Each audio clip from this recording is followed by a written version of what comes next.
이어서 MBC가 단독 보도한 이른바 서울대 N번방 사건 속보입니다. 서울대에서는 이번 사건이 터지기 몇 해 전에도 단체 대화방을 이용한 집단 성폭력 사건이 있었는데요. 강력한 처벌도 명확한 대책도 없이 지나간 것으로 드러났습니다. 이번 사건의 피해자들은 당시의 미온적인 대처가 이번 사태의 토대가 된 건 아닌지 아쉽다고 토로했습니다. 남효정 기자의 단독 보도입니다. 지난 2016년 7월 서울대 교내 곳곳에 학내 성폭력 사건을 고발하는 대자보가 나붙었습니다. 서울대 남학생 8명이 단체 대화방에서 동기 여학생 7명에 대해 불법 촬영물을 돌려보며 성적으로 희롱했다는 거였습니다. 실제로 이들이 동기 여학생들을 먹는 것에 비유하며 외모를 품평하고 성폭력을 저지른 대화방 내용까지 공개됐습니다.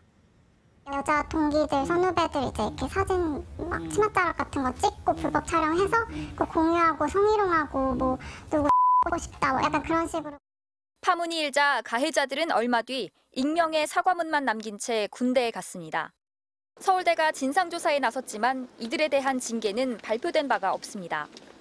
이후 가해자들은 대부분 법적 처벌도 없이 그대로 서울대를 졸업한 것으로 알려졌습니다.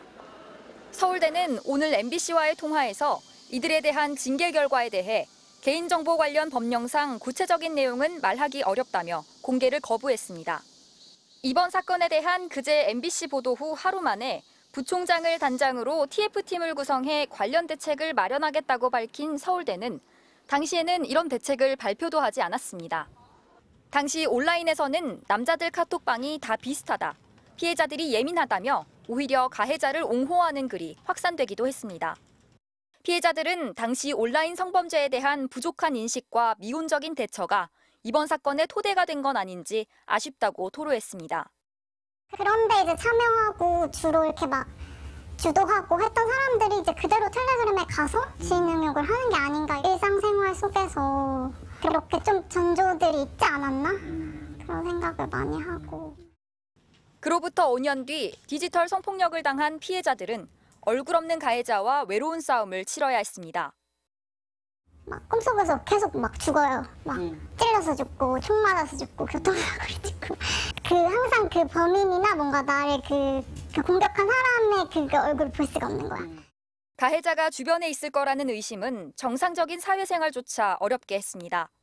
모든 사람을 다 의심을 해야 됐던 상황이었으니까 아예 모르는 놈이면 차라리 좋겠다 그런 생각은 했었거든요.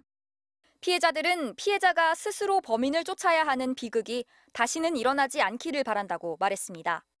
지금까지는 피해자가 해왔던 거고 그 과정에서 더 큰 피해에 노출되고 더 큰 트라우마에 쌓이고. MBC 뉴스 남효정입니다.